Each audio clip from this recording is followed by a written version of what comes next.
You're listening to She's Got Drive podcast, the podcast that inspires women to be the driver in their own life through the life and stories of black women with drive. And I'm your host, Shirley McAlpine. I'm a business consultant, an executive coach, and a leadership facilitator working with people and organizations to live their lives by design and not default. Welcome back to another episode of She's Got Drive. I'm glad to be back after a couple of weeks break, and this week I am on vacation in LA. I wish it was hotter here, but it's really lovely to be able to really have nothing to do other than hang out. And that's exactly what I'm doing. I hope that you are having a good week yourself and thinking about taking time for yourself.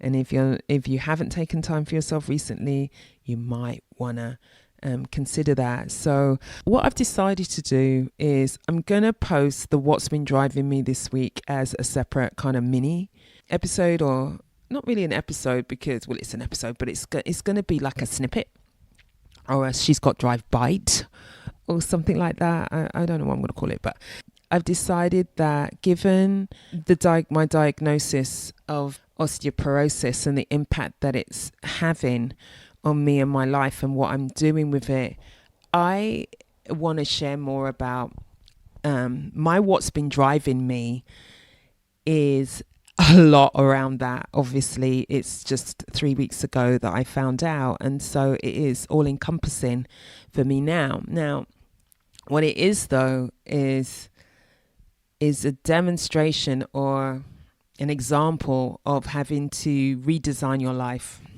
which is what I'm looking at as a result, and living my life by design, not default, because I really, there has been a default way of me living my life, and now it has to change as a result of this new piece of information in my context, piece of information in my life. And so I wanted to have a place where I would share that's separate from the podcast, so if you are interested in tracking my journey as I transform my life in this, and how I do it and how I use the tools that I use in my life normally to achieve things that I want, but also what I work with with my clients, then that's going to be a separate piece where it's going to be called the What's Been Driving Me this week episode. And then I'll continue to post in my norm posts and episodes, my guests, interviews, and there might be something else that comes up as usual. So that's what I'm going to do. So look out for that. I think that they'll likely be posted at the front end of a week. And as usual, the She's Got Drive interviews will be likely posted more at the back end of the week. So that's what I'm thinking, and that's my plan. So look out for that. The first episode on the What's Been Driving Me this week will be coming out soon. And I'll be interested to hear what you think about that. So, and what you're getting from it as I start posting that.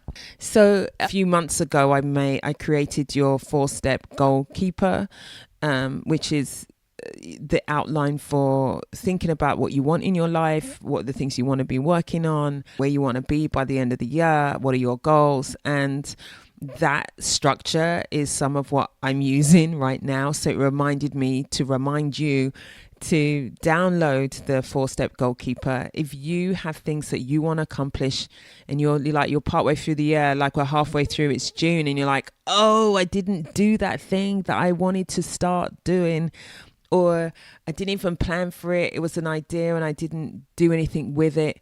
Download the 4-step goalkeeper, work through that. It's just 2 sheets, but it's simple, straightforward, and yet very impactful. And work through the 2 sheets, and then start to plan the life that you want. Live your life by design and not default. And then you can also then tune into What's Been Driving Me this week, and then there'll be some lessons that come out of that you can be applying in whatever you're working on. So the link is going to be in the show notes for that. and then share that link as well. Have other people in your life also encourage them to work on their goals. Hey, why don't you get a little group going, actually, a goalkeeper group going as well. And that way we can all be living our life by design and not default. Now, there's nothing wrong with the life that you have. This isn't from a place that's wrong. It's really from a place of really inventing and creating a life. It's so interesting when you get something like a health issue, how that focuses your mind in a particular way, and you start to think about, what is the life that I really want, and how am I spending my time? What am I doing with my time? What am I accomplishing, and why am I accomplishing that? Why am I working on that? Where am I putting my energy?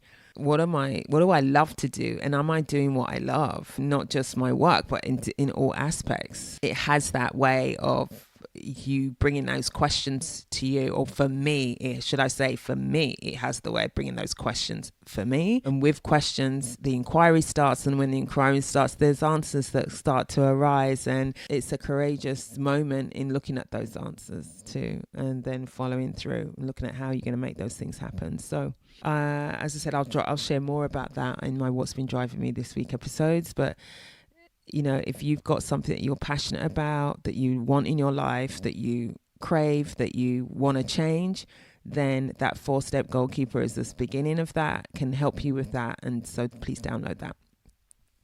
Okay, so this week, my guest is Asha Castleberry. And what can I say about Asha? Well, I wondered what it's like to be a black woman who flies over Baghdad or Kabul and on a mission in the middle of the night, or defending the country. I wonder how it's like to come out of the military having seen those things, experience those things, and then rebuild your life as a civilian. And we know that the struggle is real for vets. Some of them don't make it. That's the truth. And then some do. And, I'm always curious about women who are succeeding in their fields for a reason, because there is something about them that allows them to achieve in the face of some circumstances that are so challenging. And so it was really a beautiful opportunity to be able to sit and spend some time with Asha and find out her experience, because she has come out and has really created a very powerful life and an amazing career after coming out of service in the military, and she can also share, and she also does share, should I say, what was her rationale for entering the military too. I'm always curious about that. Like, what is it that has someone say, that's what I want to do? And put myself in harm's way. I personally had to really understand, like, what is that has someone do that. So I was curious to hear from her perspective. So it's a real privilege to be able to spend some time with her. So let me tell you something about Asha. Asha is a national security and foreign policy expert who publishes material about defense policy, national security, and veteran affairs. She is a university professor teaching international politics, international political economy, US foreign policy, and United Nations peacekeeping. As I said, she was also a combat veteran that served in Iraq, Kuwait, and Jordan. She serves on the board of the Advisors for America's Impact, Veterans for Diplomacy, and Women, Veterans and Family Network. She also is a member of the Truman National Security Project's Defense Council and a co-founder of International Youth Council. She was chosen as one of the Diplomatic Courier's top 99 under 33 foreign policy leaders.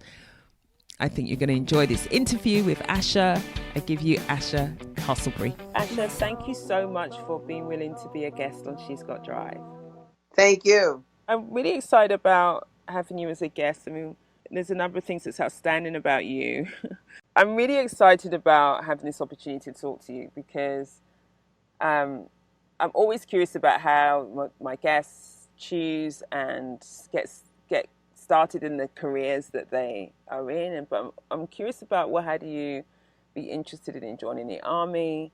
You know, what was that led you to that place? So can you share with us a little bit about how you got to do what you're doing?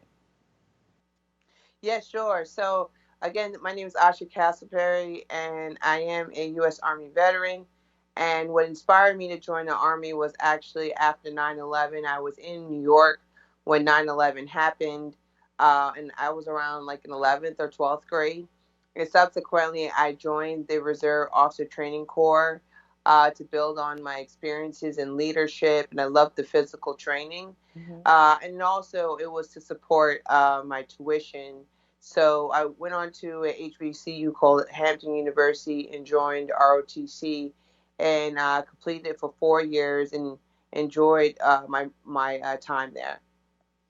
So what was it about the 9/11 experience that had you make that choice? What was the decision that you made? You know, what was the help us understand a bit more about that.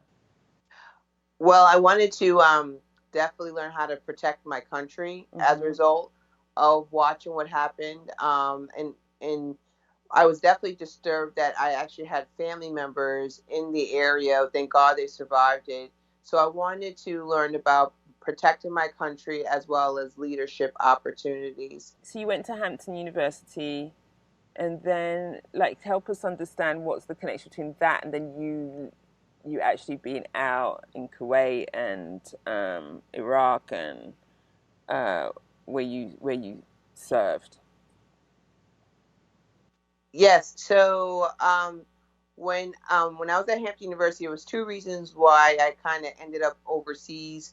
One, during my junior year, I had the opportunity to study abroad in Shanghai, China, Mm-hmm. and that inspired me to get involved in international relations. So after I was commissioned as a second lieutenant, I was inspired to go into foreign policy, foreign affairs. So I ended up continuing my studies at NYU and Columbia University School of International Public Affairs. Mm-hmm. So right after I completed my graduate studies, I was told by Army that you have to deploy. So I ended up deploying. And what was really fascinating during my deployments, I did the same work that I actually learned about during graduate school. Right. So, it was an assignment with the military. And also, I was looking forward to actually doing the assignment because it was the work that I studied while I was in undergrad. Right. Right. So then, can you describe some of the life of when you're on deployment? Like, what's it like? What do you? Yeah. What's a day in the life of Asher out in Iraq or Kuwait or? Well, in some deployments, it's not as violent compared to others. Like if you compare Kuwait to Iraq, Mm-hmm. Kuwait is more of a hardship tour versus Iraq is more of combat because that's where the actual war is going on. Mm-hmm. So in those areas, the environment is very dense, a lot of desert. And when you're in a military environment, I must say that as a woman, you're outnumbered, of course, with men Mm-hmm. who are doing their own thing, their own missions, um, and you're just out there learning about how the role of the U.S. military.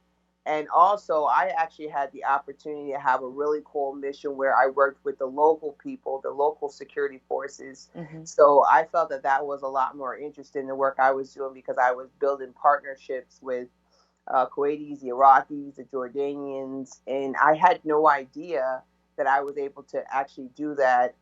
But I had the opportunity to do it and was successful at it. So overall, the tours are kind of complicated in terms of the conditions of it, but you do win a you do learn a lot about international peace and security and geopolitics, and it's just great in-person experiences versus just reading a book Mm-hmm. about it at Mm-hmm. home in the United States.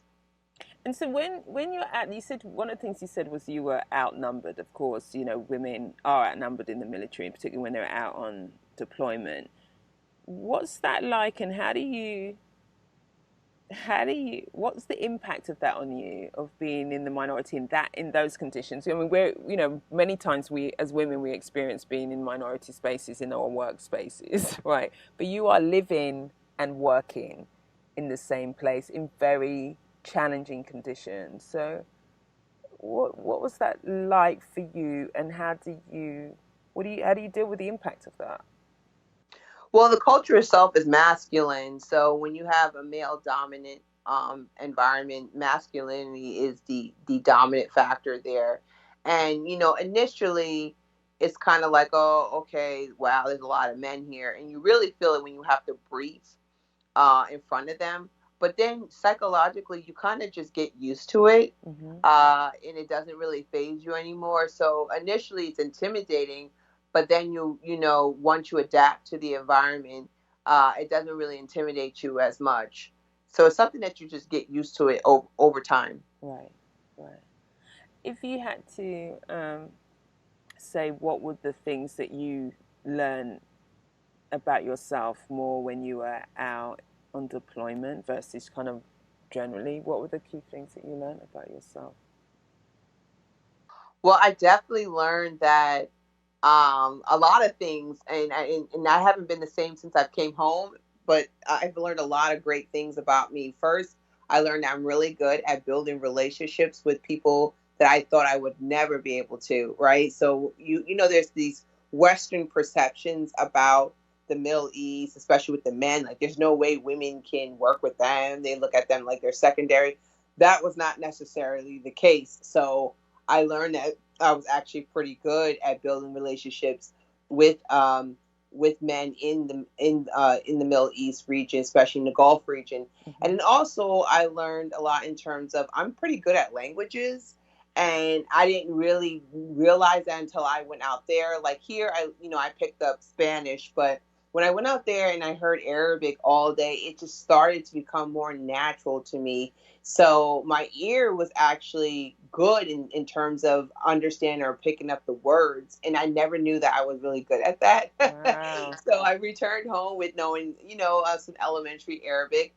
And then also I learned that, I'm really good at understanding how geopolitics works, and just understanding regional dynamics with that as far as how states behave. Mm-hmm. And it just kind of like I really adapted well with that type of like intelligence briefings, or just understanding the operational environment aspect. Right. So I enjoyed it. It was something I really enjoyed. And another thing too, I must say, as a woman of color, this might sound a little corny, but I had a really excellent cultural connection with the people out there, Mm-hmm. because my last name, I mean my first name, excuse me, is Muslim. So a lot of their wives and daughters were named Aisha, as same as mine. So they Mm-hmm. loved my name, and I'm gonna be very honest with you. When I was in the United States, my name was like, okay, my name's Asha, but out there it has a lot of meaning to it, especially when you read the Quran and stuff like that. So I really learned how to appreciate my name too, how invaluable it is in their culture. Right, right. So, and then that ability to kind of build that connection and then being able to connect to you, then that enhances the work that you're doing, obviously, and then along with your skills around being good at building relationships with others. Right. Yeah, yeah. So then when you said you came back different, what's the different? What was the difference as you returned back to the US, and what had you returned back? You know, what was the impetus for coming back to the US? Well, I felt like because I had all these in country, in person experiences, I was able to understand the strategic goals in national security. Mm-hmm. Like, because I understood the tactical and operational levels. So I was able to really understand where we were trying to go in terms of our counterterrorism strategy, our securing our alliances, um, nuclear nonproliferation, I really was able to have a better grasp of those issues as a result of working in the region. And that's why I recommend to everyone always try to go get out there and get into these countries and understand the dynamics of what is going on compared to trying to learn about it at home or in the States, because you're not going to get as much out of it versus being out there. And when you come back with that wealth of knowledge, you're like an asset to your country, to your people, where you can explain how things are happening, because it is delivered differently through the media or through writings you see in these foreign policy publications. It's like two different worlds. Right, right. So when did you come back, and what had, and one of the things that I know that you write is one of the things you write, and I saw one of your articles was about how to the tips for women veterans as they return. Um, so help us understand how you managed your return to civilian life, and how you created your next career, really, but connected to your first career.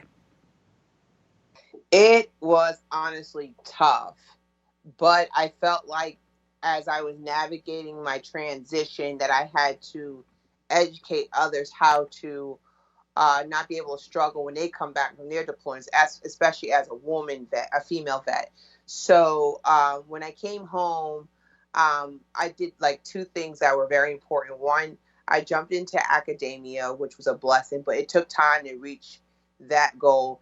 And then two, I ended up getting a lot of speaking engagements, doing a lot of media opportunities to talk about geopolitics, defense policy in the Middle East, grand strategy. So I felt that that was necessary to do that, because I didn't feel that there was enough women of color that were visible talking about these issues, and we provide a different perspective that the world needs to know about. So I was in pursuit of my own brand as well as working in academia. So how did you make the leap? So you said it was tough. So you get back. How do you get from that to being called on as an expert in media, for example, when there's something that happens that they call on you to give your expertise on this international situation? So how do you get from arriving back and trying to get back into civilian life to achieving that and being seen as and accepted as an expert in the field? Well, it took a while, but I did a couple of things. One thing that I did was academia definitely helped me to promote my brand. So when you're a professor in academia, you're pretty much out there for the media to reach out. So that helped me, as well as I applied to a couple mid-career fellowships that also helped me as well. Right. That helped promote my brand. And then I also use technology like social media to promote my thoughts about specific issues. And then as a result of that, a lot of people started to follow me and respect my opinions. And then I also reached out to folks that I knew that worked at policy centers to let them know, hey, this is me, this is what I know, this is what I'm working on. And that wasn't necessarily smooth. There were some policy centers that were like, oh, that's great, let's hear it. And there was some that didn't even care. So it was like a hit or miss, especially for the fact that I was a woman of color doing this. Right. So how many women of color are doing what you're doing? Who else do you know who's in this space? Because it's usually to the point that we actually could name people. Isn't it? Usually if it's that small, but what's it like, the landscape? Wow. Well, if you talk about foreign policy, there is a good number, but it's very small community. If you talk about hard security, like military affairs, nuclear weapons, the community is really small, really small. So, and then I know some of them. I do work very closely with a great woman, who's her name is Ambassador Bonnie Jenkins. She's wonderful. So I deal with her a lot. But then there are some, I'm not going to lie to you, that don't really like to connect as much. They deal with you from a distance or just talk to you through social media. I'm not sure why they're like that, but there are a significant number of women that I would say that we do talk, and then there's another good 50% that just don't even want to connect. It's fascinating when that happens, isn't it? I'm always curious about what that is, given how small our communities of different professions are, and that how we can get so much further when we're in community, when we lift each other up, when we open doors for one another, when we network. Is like if we come from a really an abundance mentality, then it allows us all to move much further forward than when that's not happening. I'm always Well, fascinated. I would like to make a definitely a comment on that. You have some people that have that old guard perspective where, back in the day, if you reached out to someone that looked like you, oh, can you help me? They're like, no, go figure out yourself, right? Right. But now where you got this woke campaign, you have this like where people's mindsets are shifting to where like, okay, we got to really help each other. Right. Now you're starting to see more people opening up to help each other, but there's still a significant number that don't, and it's very sad. But I do feel that things are getting a lot better because there's more that are helping. Right. Right. Mm-hmm. And that's how you start to expand the number of women of color who are moving in this space. So then, um, help us understand what your work is today. So what does it look like right now in your world? What are you working on? Oh, yes. So I'm still in academia. I still teach foreign policy, national security, and love every moment of it. I'm still doing media. I just actually completed an interview about the Israeli elections and Brexit Mm-hmm. on Fox 5, and also sometimes participate in international news. So I'm still working on those two. And also on the side, I do a lot of advocacy work in terms of trying to diversify the national security realm with more diversity candidates. Mm-hmm. So that's something I love doing too as well. So yeah, it's just those three things that I'm working on. And it's very interesting moving forward with when you have the election season coming up. That's a good time to actually promote your foreign policy perspective so you could be influential towards specific candidates. Right. So that's something that we're also working on right now. But yeah, just pretty much academia, media, and still doing some writing and looking into publishing a book soon. Perfect. I'm curious about, one of the things I ask my guests is about what's their source, the source of their success, So if you think about, sometimes our messaging when we were growing up, how our family patterns, what were the things, where would you put the source of your success at? What are the things that lead you to be successful in your career, successful in your military career, and then you've been able to transition in a very powerful and effective way as you come out into civilian life, which is as you said, a tough transition that some people don't always do so well. So, what is it about you that's been able to do that? My faith in God and staying consistent and staying confident.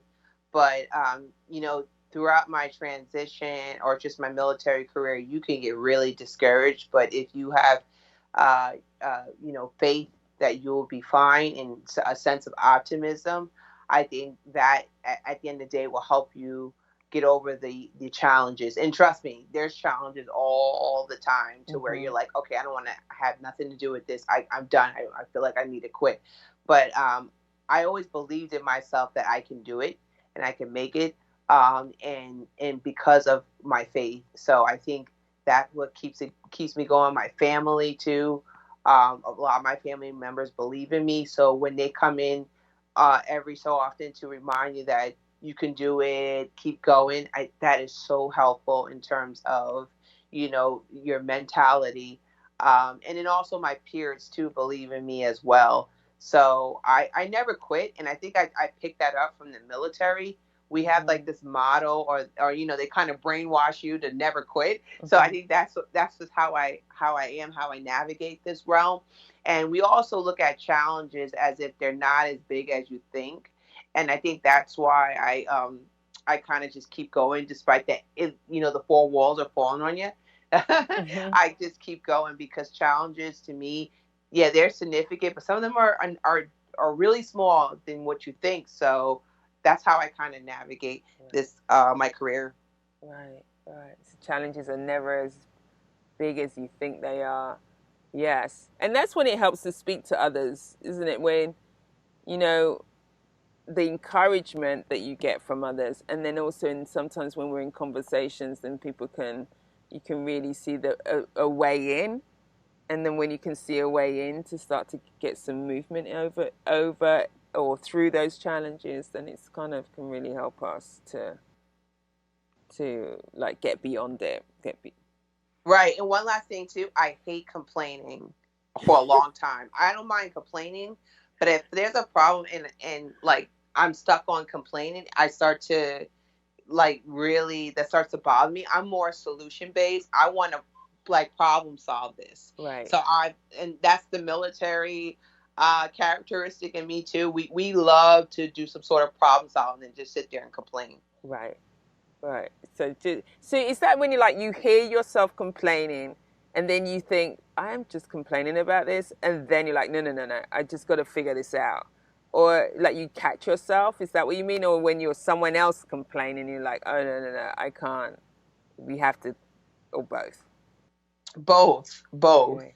Yeah, both. So I've got one of the things that I'm curious about. It's like, what's been your biggest challenge in life so far? My biggest challenge, I must say, um, is actually getting used to or staying in the national security field. Um, it's the pipeline of it is not as smooth. The military, it is because for the military, you're always aiming for the next rank. You need certain positions going into the next rank, and also you need to make sure you attend or complete certain schools. But as a civilian in national security, it has been very difficult in terms of mentorship, sponsorship. Um, so, and then, as you feel that you're pretty talented in this, you could feel really discouraged because I'm gonna be honest with you, I don't get a lot of sponsorship or mentorship from senior people. I have to reach out to them. So sometimes I say to myself, what am I doing? Right. Right. So I think that has been pretty difficult. And then also explaining this to my family because it's not like like a direct pipeline career. Like, if you want to be a doctor, you go all these schools, and then when you come out of school, you go for a certain job. Everybody kind of knows how to figure that out. But Right. when it comes to national security, it is such a zigzag. So, whoever if you have a spouse or your family members and you're trying to explain this to them, they're like, oh, okay, I see, okay. So, and you're hoping that you're doing things right, right? And then you also have to take into account how, your pay, am I reaching that certain salary that I need? So I think the zigzags are fun, but it gets a little scarier as you move forward in your career because you want to make a certain amount of money as you are getting older. So I think that's what might have been very difficult for me. And also just making sure I have that support system or those sponsors or mentors that are pointing me to the right direction. I don't get as much as that. I wish I was able to receive more sponsorship, but I receive very little. And it's not that I'm not talented, it's just for women of color, it's not like that. Versus I've noticed with my Caucasian colleagues, they tend to move faster than me because they get more sponsorship than me. Right. Yeah, so it's really having to find those people who can sponsor you, and that is critical to your to success. And yeah, I can hear like the barriers that exist to you being able to accomplish that you can get that over time. It might, the commitment is to keep moving, to keep achieve trying to achieve that. But yeah, the barriers are, the barriers to that are huge. They're huge. Right. If you had to share, what's been your most courageous moment?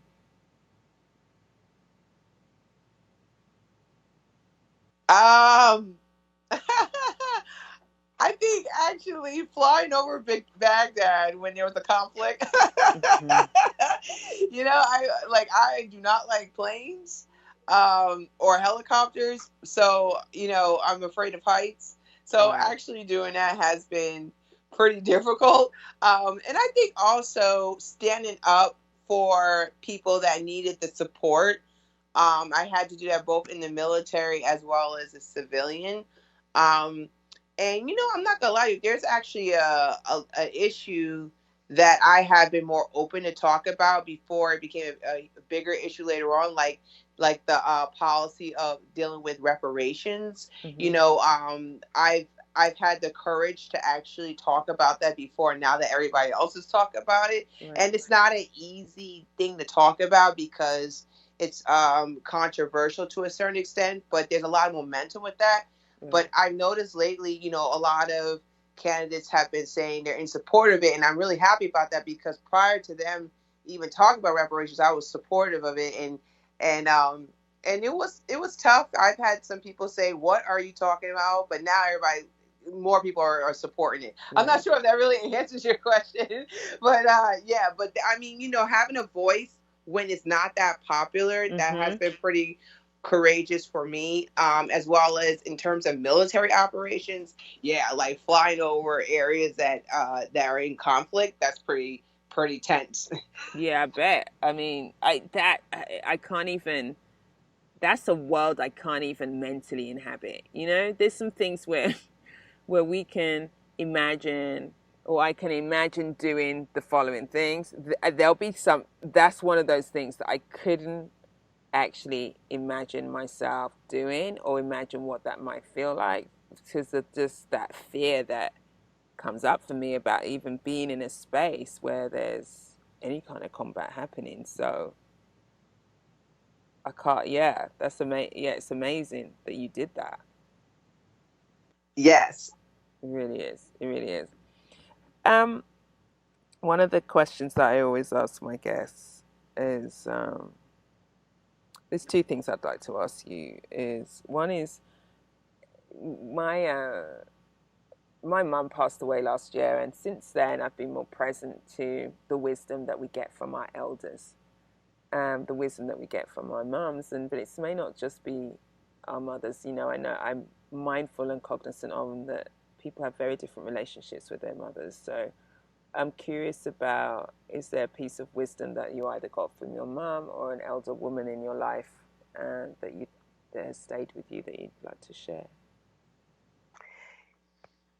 Yes, never quit. There has been some times where I felt pretty low about a lot of things. It's a tough world, and my mother always boosted my optimism. She always found some sort of way of saying, never quit. You're a great woman, and keep your faith up. She always talked about, my faith. So my mother and my father have been uh, definitely role models for me to keep going, and they never quitted on me. So I learned to always stay consistent Mm-hmm. and just keep going. And to this day, my mom and my father are very supportive. So I think that's the biggest message that I must say. But you have to navigate your life with God in your life. Thank you. Thank you. Yeah. So my last question for you is, what would you tell your younger self, if you had to look back and given them where you are, all the experience, all the wisdom that you have today, and you wanted to tell the younger Asha two or three things that would guide her, what would they be? Well, this might be out of nowhere, but definitely, I would have told myself be a lot smarter with your finances. Mm-hmm. Um, I'm not bad with my finances, but I think the light bulb came on in my late 20s.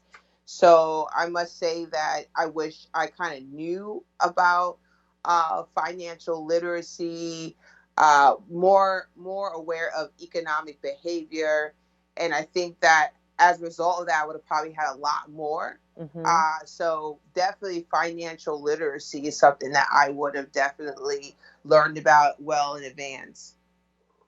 That's not out of the blue at all. I think that is one of the that's great. That's one of the things that as a community we need to do better. And as you said, if that was younger, if we could do that at a much younger age, that would be powerful, wouldn't it? That I'm curious why we don't learn about that. We should learn about that in school. That should start in school. Like, what does that mean for us in our how we live our lives and the choices that we make and what it, like around our spending, around our savings, around our investments, around our like the debt, all of it. What does it mean? I have no idea, but I know I feel like that was intentional. So in terms of capitalism, they could get more out of a person that doesn't know, because when you don't know, Right, you spend more, right? right. And you You save do, less. you So do.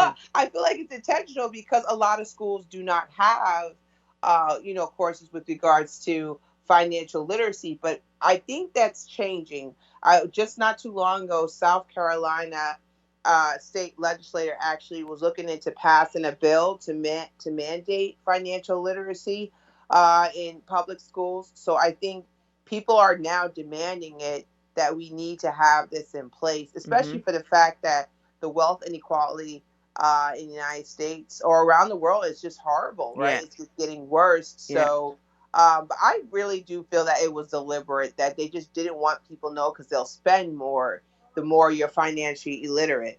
yeah. And the more you get indebted.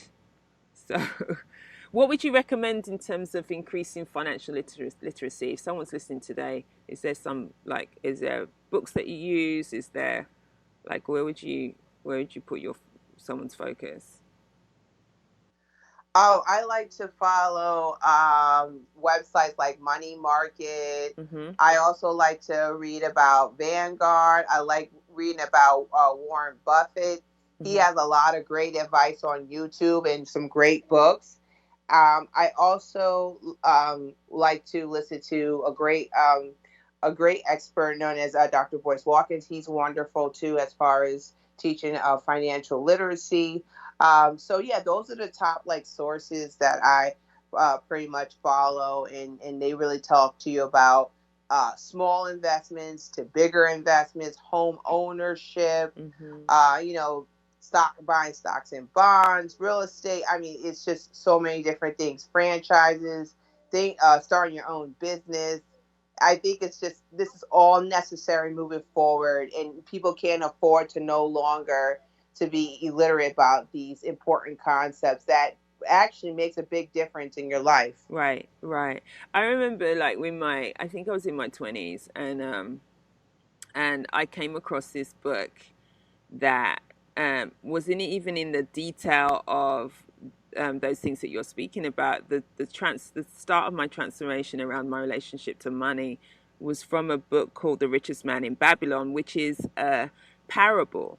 And in the parable, it teaches you, in reading the parable, it teaches you the like principles around money and your relationship to money and shifting your relationship to money. And that was my wake up where I was like, oh. And then I was like, oh, I need to really start to educate myself, and then started to look at different things. And then I bought a house when I was 24. Was my first time that I bought a house, and realizing the importance of investing in that way in property ownership, and then learning about what you do with that. And so that was the start. So it's if we can even just if we can begin anywhere. So if someone's sitting listening to this and says, what am I doing about my financial literacy? There's so many that's the beauty of the internet as well. Of course, we did not have that back then when I was in my 20s. So, Right. right.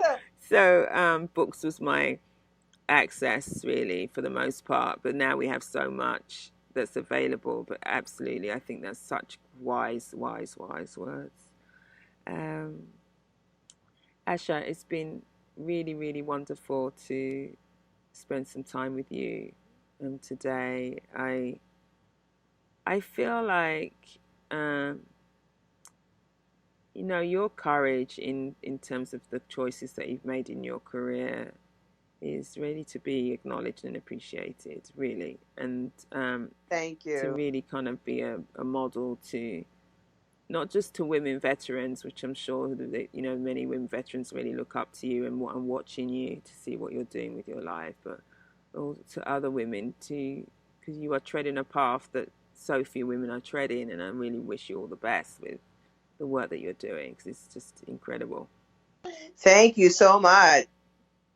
So thank you for being a guest, and if someone wants to get in contact with you, where's the best place to find you? You can follow me on Twitter at Asha Castleberry. Okay. At ASHACASTLEBERRY. That's a great place to follow my work as well as reach out to me. Okay, great. Well, I'll put a link in the show notes for that. And thank you so much again. And take care. Be well. I hope that you've been inspired to shift gears in your own life. Well, I was so struck by Asha sharing, obviously, her courageous moment, that she actually is scared of heights. But she has done so many missions in the Middle East. So that is mind-blowing, number one. And number two, I was struck by the importance of sponsorship and mentoring, and that, of course, Asha clearly talks about her not having been able to achieve that, unlike her white colleagues. But it hasn't got in the way of her achieving what she has. And, well, it did get in the way. It delayed it, but she really has gone beyond that obstacle because she's in the pursuit of something that is her purpose and her passion. Whilst sponsorship and mentoring is really, really helpful, valuable, it doesn't mean that we can't do it. It's a much tougher road, but it's still achievable. And that really stuck with me out of the interview, actually. And so her courage in so many ways shows up in the various stories that she shared. And I appreciate her, and I appreciate all that she does in the world, to be honest, I really do. So thank you, Asha, for being on the show. If you are enjoying the show and loving the show, please rate and review the show. Head over to iTunes and give us a 5-star rating and a review, and share with me, what are you getting from listening to She's Got Drive? What do you take away? What actions are you taking? Where are you listening? Whatever you want to share about what's your favorite interviews as well. If you can tell me some of your favorite interviews, would be cool. She's Got Drive is produced by Cassandra Voltalina. The music is by the awesome or female band Blonde. The song is called Circles. You can contact me through my Instagram at Shirley McAlpine. You can go onto She's Got Drive podcast page, Facebook page, or you can also go to shirleymcalpine.com/contact me to send me a message. I look forward to being with you again. Thank you so much for listening. Until next time, go well and stay well.